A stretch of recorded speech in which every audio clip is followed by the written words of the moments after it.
PDP की जो leader हैं जम्मू कश्मीर में, महबूबा मुफ्ती को खुद अपने गिरेबान में झांकना चाहिए। नेपाल में जो यूथ का रिवॉल्ट हुआ है, वो रिवॉल्ट जो है हिंदुत्व का रिवॉल्ट है, उनको मालूम होना चाहिए।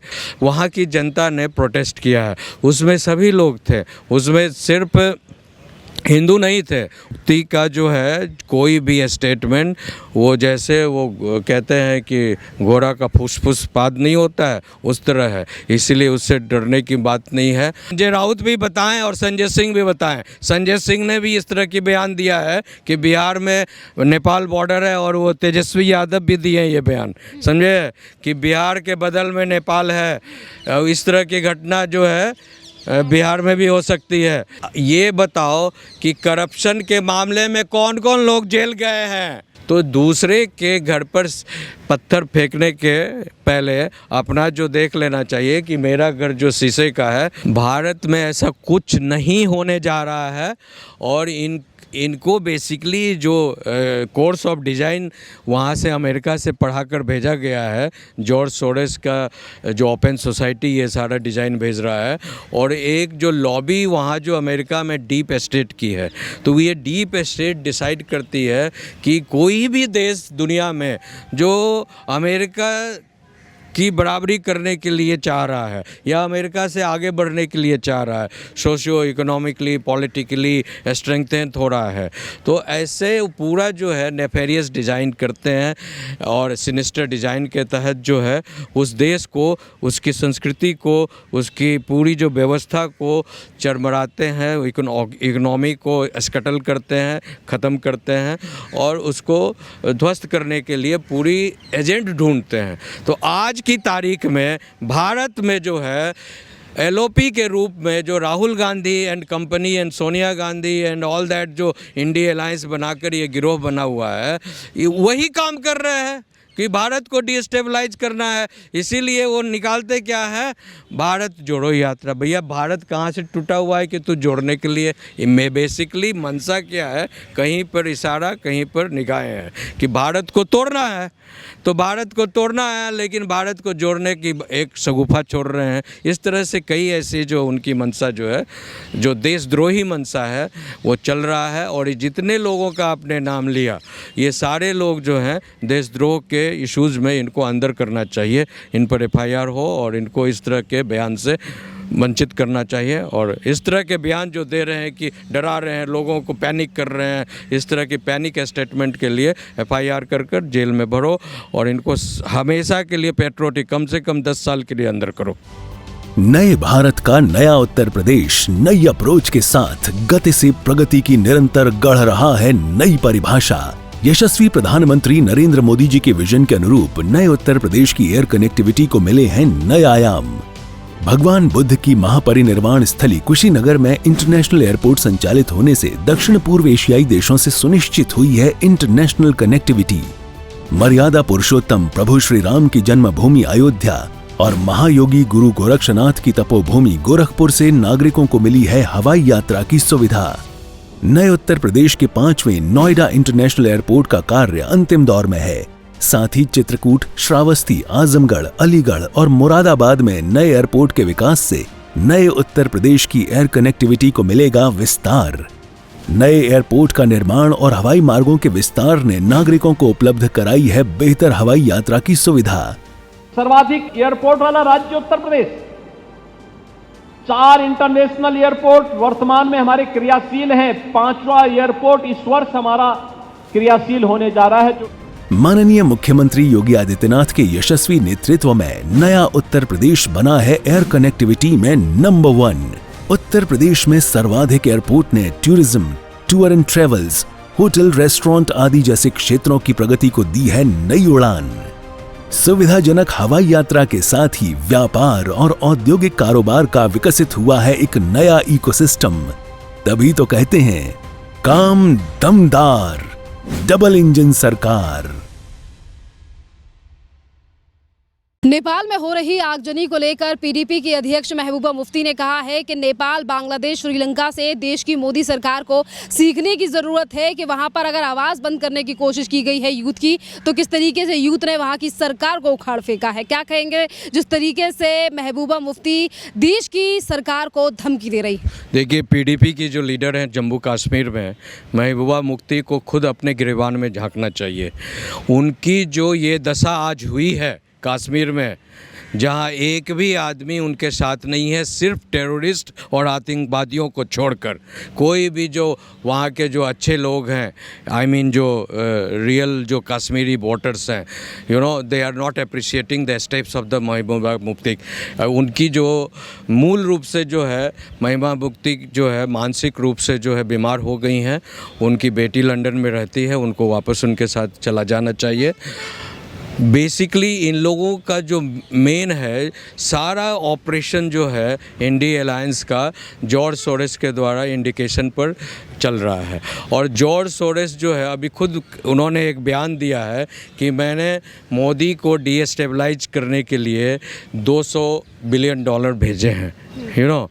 तो वो जो इतने बड़े पैमाने पर जो रुपया देश में through crypto currency, through digital currency and through जो विभिन्न तरह के इन्होंने जो ट्रस्ट बना रखे हैं, यू नो, वो आए हैं, उस पैसे को वो पैसा बोल रहा है। वो जो करप्शन का पैसा आया है भारत को डीएस्टेबलाइज करने का, वो पैसा बोल रहा है।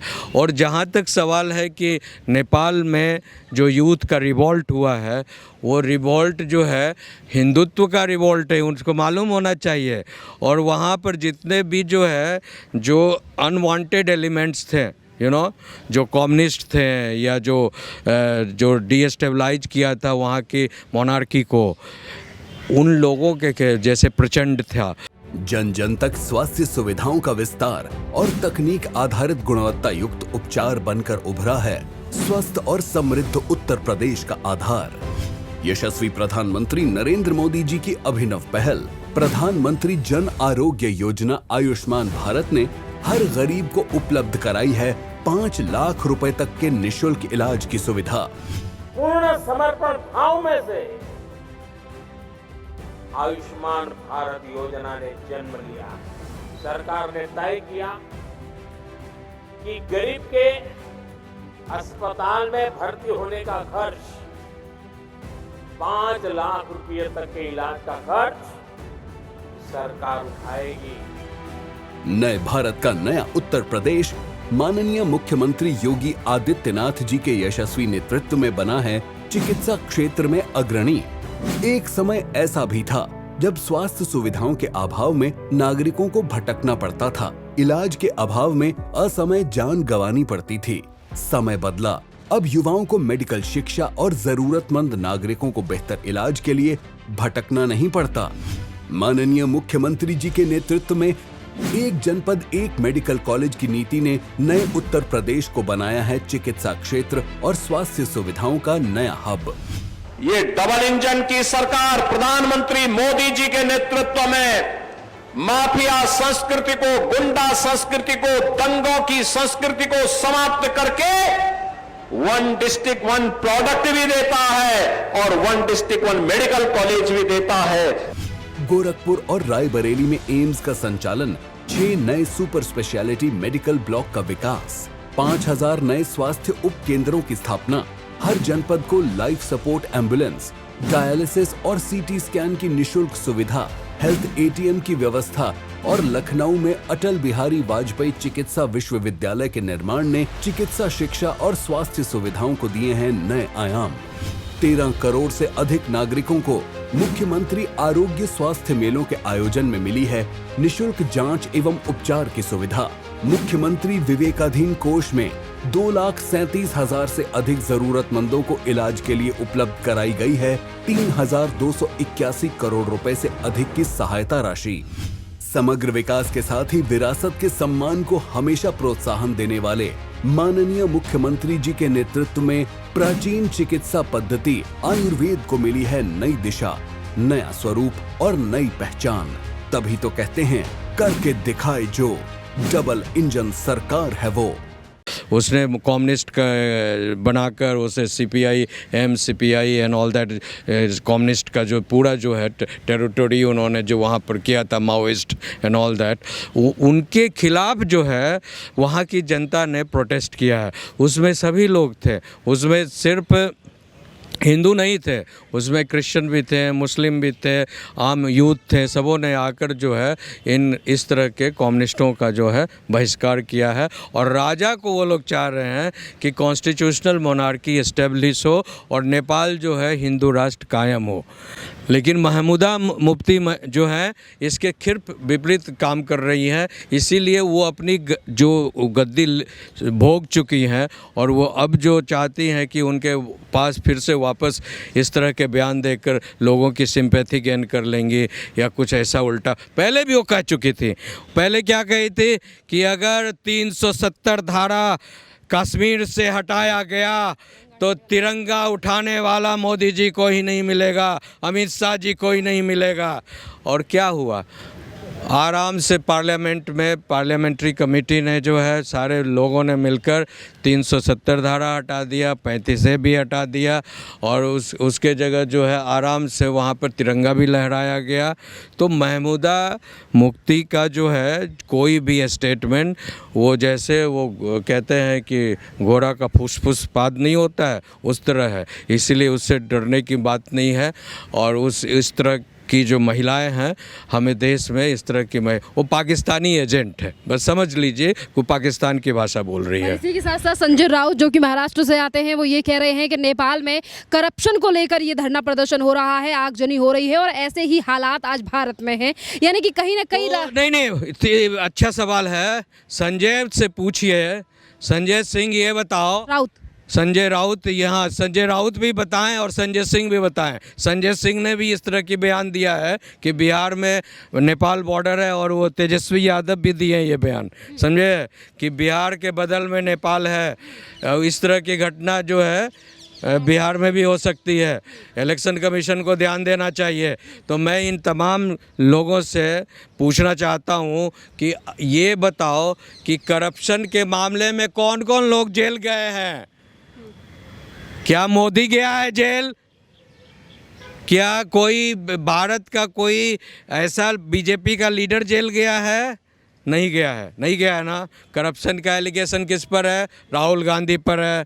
5,000 करोड़ का जो है घोटाले नेशनल हेराल्ड का है और बाकी कितने सीरीज ऑफ घोटाले इनके खानदान के कारनामों का। उसके बाद जो है आप पार्टी का घोटाला किसका है? संजय सिंह का है ना। उसके बाद जो है ये क्या नाम बता रही हैं, राउत का। राउत जो भी हैं उनके सारे उद्धव एंड ऑल दैट कई केसेस में फंसे हुए हैं, कई घपला घोटाला में ये लोग खुद फंसे हुए हैं।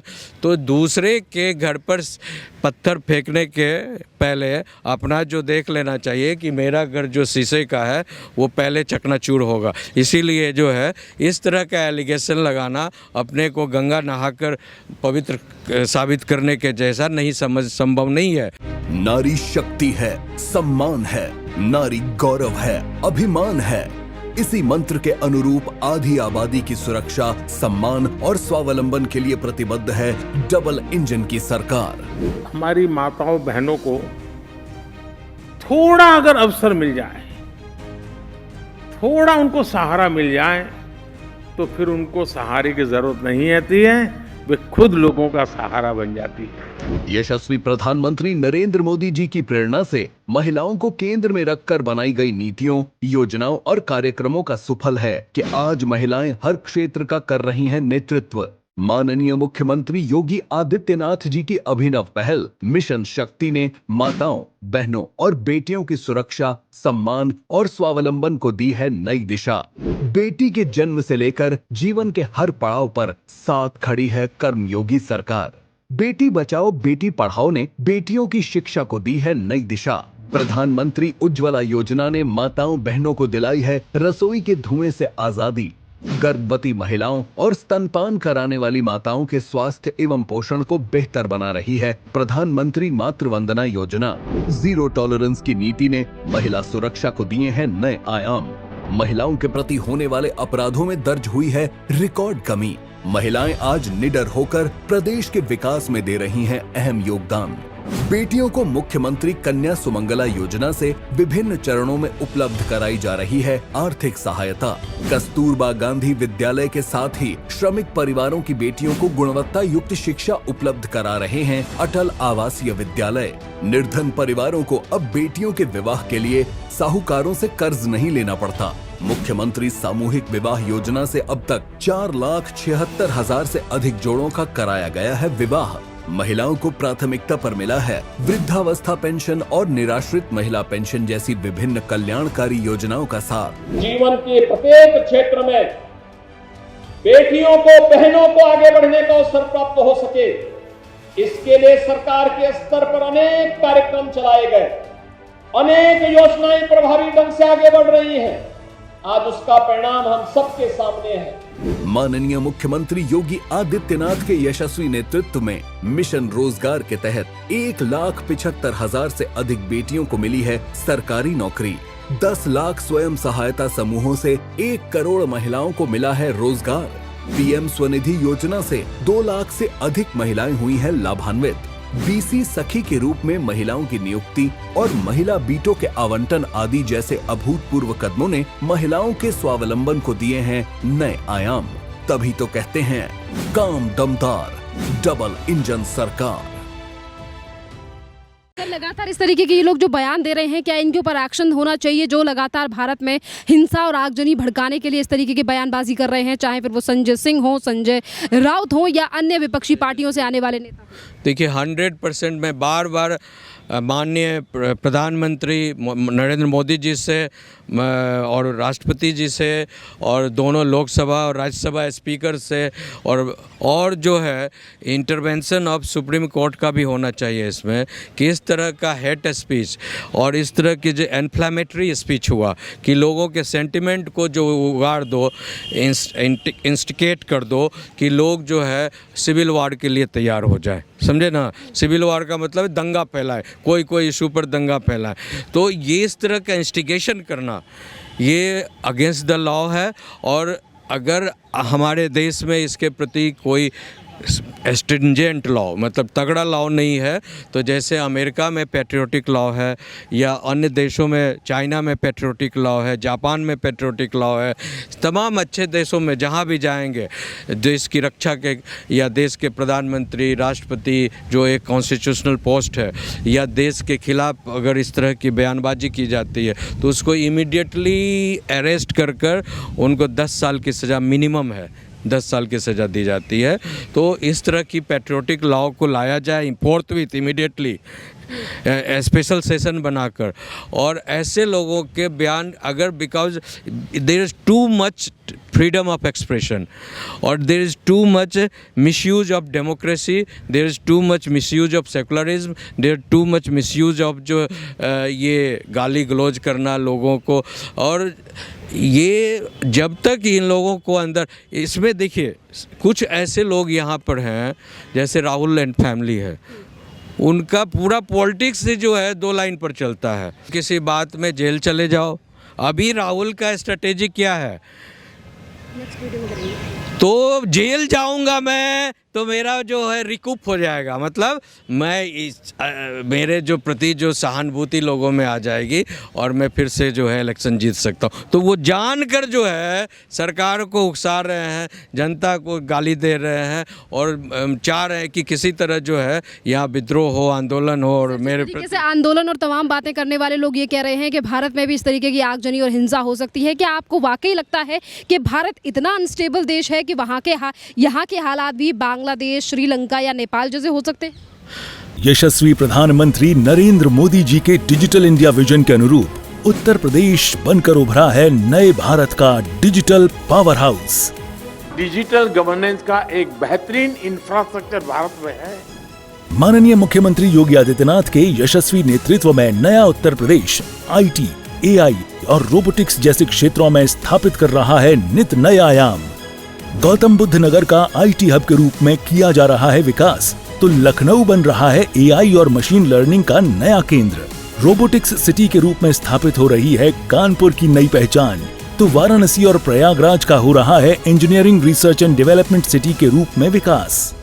कानपुर, लखनऊ, प्रयागराज, नोएडा, मेरठ, आगरा, बरेली, गोरखपुर और वाराणसी में सॉफ्टवेयर टेक्नोलॉजी पार्क, जेवर में semiconductor unit, 7 centre of excellence, 70 incubators और 6 विभागों के समन्वय से तैयार की जा रही है एआई स्किल्ड वर्कफोर्स।